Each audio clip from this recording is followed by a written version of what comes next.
This is the first press I ever had, and it seems like hardly a year goes by they don't learn something new from it. A flat bed and a roller. That's it. Can't get much more simple than that. But there's subtleties to it, and it's fun. It's been fun. I keep learning stuff off it, and it's really easy because all I have to do is come over here and roll it up. Come over here. Ink it, right? Carefully, a little bit more careful than that because you have to, it's unfortunate, but you kind of have to stop and think. It's kind of a pain in the ass. And lay a sheet on it. Here, go over the type. Okay, this is the etching press. And so you print on these, and you ink that up and wipe it off. This is the litho press, and I use it for stonework, which I'm learning. I've only done 2 lithographs, so I'm learning it, but I got a stone here, and here's a future stone. This is a big one. I'm looking forward to getting into that one. This thing, it's got springs and counterbalances. It takes nothing to run. It's quiet. Oh, and it's really quiet. And it's a hoot. It's like fluid cast iron when it's running. And so you just put the paper in there. You hand feed each sheet, and you get your hand the hell out of the way before it closes. It's fun. It's fun. Don't worry. After one good bite, you realize it's only a piece of paper. All right, now look. No one die going down these steps, okay?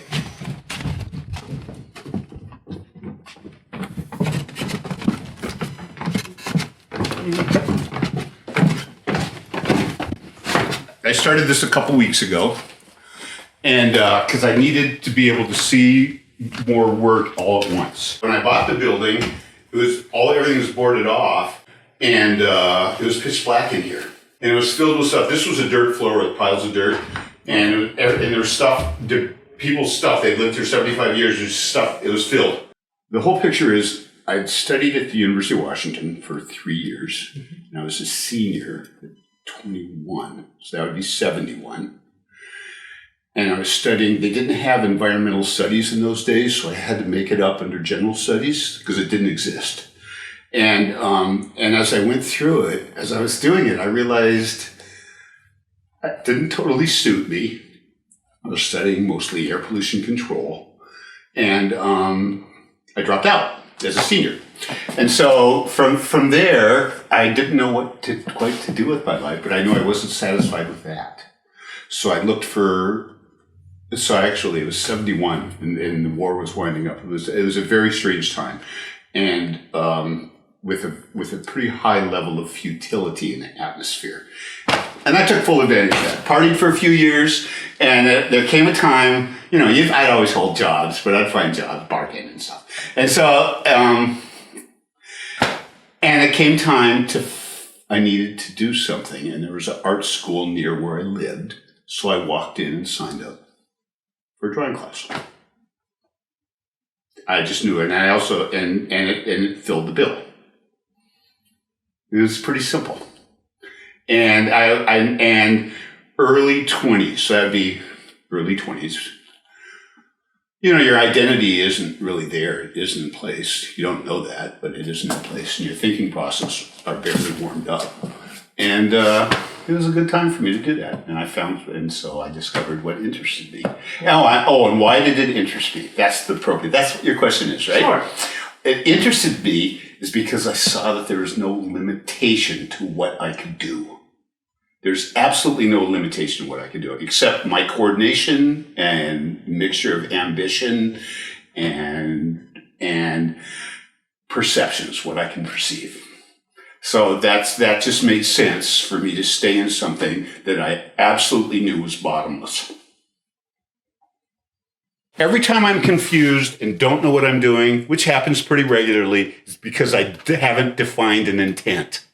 So I can define the intent, and then intent can be something very, very subtle. It doesn't have to be some page thing. It doesn't have to be anything. It can be something really small, but it can be somehow pertinent and resonate. And the assumption I make is if it resonates with me, it'll resonate somewhere else.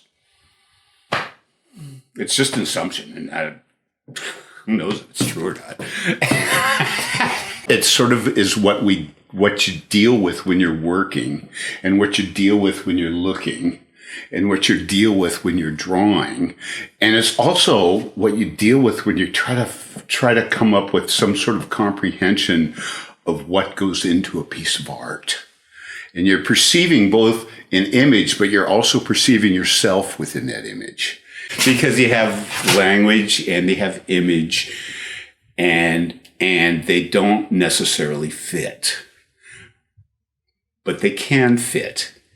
And that's just, I find that a lovely challenge. So, here's how I work. While I'm reading, if I see phrases that get my attention, obviously I've given this book a workout, but if I see phrases that get my attention, I underline them. And sometimes I type them up. I did type these ones up in the various chapters. But I underline them and type them up, and then I go back and look at them again and use them in the work. With these partial phrases, the pictures can evolve, and I don't necessarily know what that picture is going to be or need to know. I just need to be able to set up triggers so that people can so that you can drop into the language, and there's somehow references that you can create in your head, which is what we do. We make associations. This is Faulkner's Mosquitoes. This is considered his worst book. And he also tried to use a sense of humor in it, so, which is it's not considered serious like his other ones, but so I'd go through and I grab phrases, pictures and pleasures of Providence. Doesn't that ring something? So I just underline them when I see them. When I hit a phrase that catches me, translation cannot injure. I don't know what that means, but it's a nice reference point, and I can get that type of stuff out of literature. I can't get that out of nonfiction.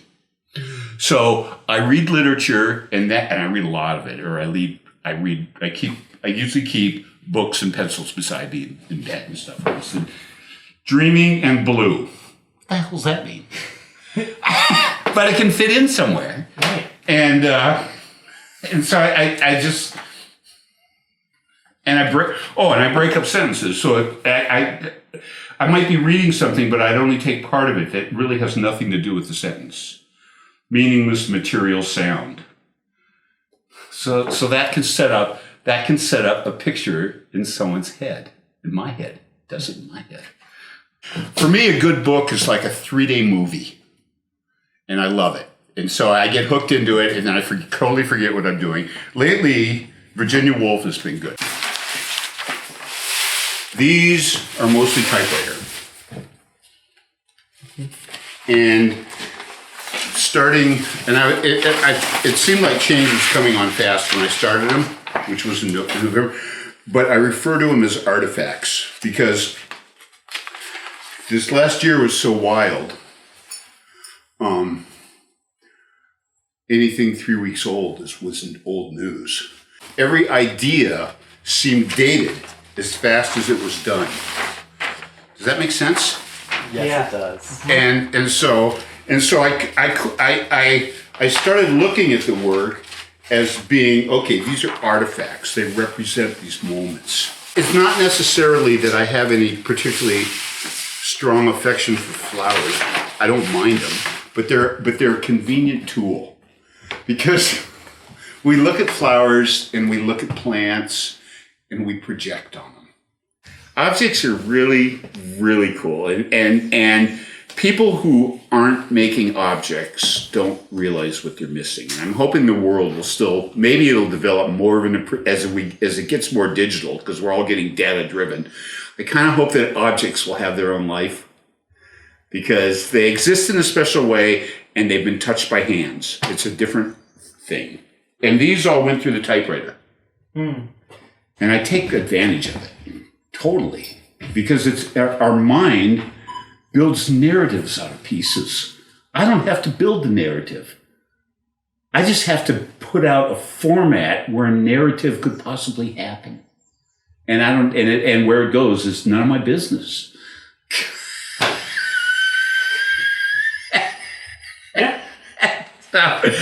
It's really tricky, and I find it, but at the same time, I find it totally intriguing because it's impossible. But it isn't, because you end up in something, and there it is. So I really enjoy that, and I like the challenge, and I like the misfit of it all, because it's around us. It just seems like it should be used.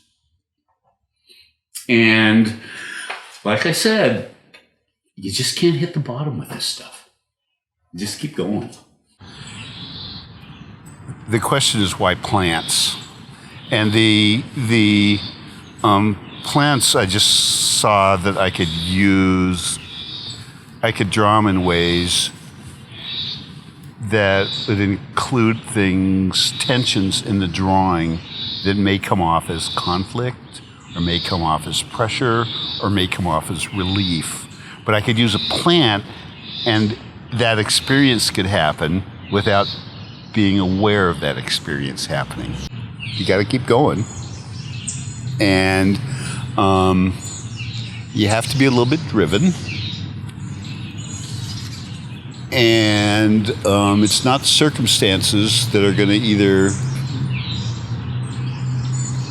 make you want to do more or not. You just have to be driven. So keep doing it. And over time, it'll unfold. And be patient with yourself.